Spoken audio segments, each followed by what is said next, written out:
വന്നിരിക്കുന്നത് നമ്മളുടെ നിത്യജീവിതവുമായിട്ട് കണക്ട് ചെയ്യാൻ പറ്റുന്ന ഒരു സിറ്റുവേഷനെ പറ്റിയിട്ട് അതിലുള്ള ലീഗൽ റൈറ്റിനെ പറ്റി ഡിസ്കസ് ചെയ്യാനാണ്.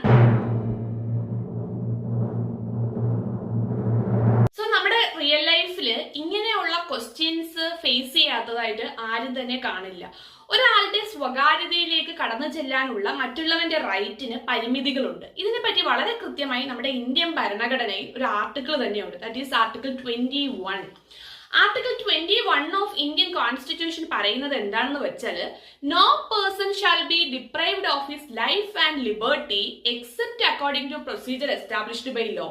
അതായത് ഒരാളുടെ വ്യക്തിപരമായിട്ടുള്ള വളരെ പേഴ്സണൽ ആയിട്ടുള്ള ലൈഫിലോ അവരുടെ വ്യക്തി സ്വാതന്ത്ര്യത്തിലോ കടന്നു ചെല്ലാൻ ഒരു തേർഡ് പാർട്ടിക്ക് അല്ലെങ്കിൽ ആർക്ക് മറ്റുള്ളവന് അതിനുള്ള യാതൊരു റൈറ്റും ഇല്ല. നമ്മുടെ നിയമം പരാമർശിക്കുന്ന ചില ലിമിറ്റേഷൻസ് ഉണ്ട്. അതൊഴികെ അത് മാറ്റി നിർത്തിയാൽ മറ്റുള്ളവന്റെ സ്വകാര്യതയിലേക്ക് കടന്നു ചെല്ലാനുള്ള റൈറ്റ് ആർക്കും, അങ്ങനെ ഒരു റൈറ്റ് ആർക്കും തന്നെ ഇല്ല.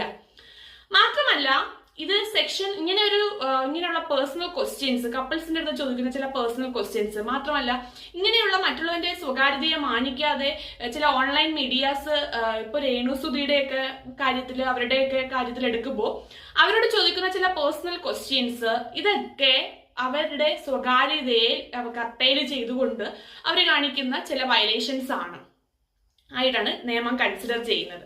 സോ മാത്രമല്ല ഇതൊക്കെ IPC സെക്ഷൻ, ഒരു ക്രിമിനൽ കുറ്റമായിട്ട് വേണമെങ്കിൽ നമുക്ക് അതിന്റെ അണ്ടറിലും ഈ പ്രവൃത്തി വരിക.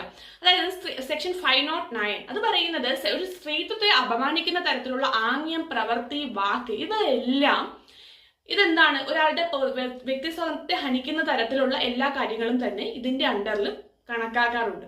സോ ഇന്നത്തെ ലീഗൽ ഇൻഫർമേഷൻ ഇതാണ്. സബ്സ്ക്രൈബ് ചെയ്യാതെ വീഡിയോ വാച്ച് ചെയ്യുന്നവരാണ് നിങ്ങൾക്ക് ജസ്റ്റ് സബ്സ്ക്രൈബ് ബട്ടൺ കൂടി ക്ലിക്ക് ചെയ്തേക്കാം. ആൻഡ് വീഡിയോ ഇഷ്ടമായിട്ടുണ്ടെങ്കിൽ ജസ്റ്റ് ഒന്ന് ലൈക്ക് ചെയ്ത് യൂസ്ഫുൾ ആവുന്ന നിങ്ങളുടെ ഫ്രണ്ടിന് ജസ്റ്റ് ഒന്ന് ഷെയർ ചെയ്ത് കൊടുത്തേക്കാം.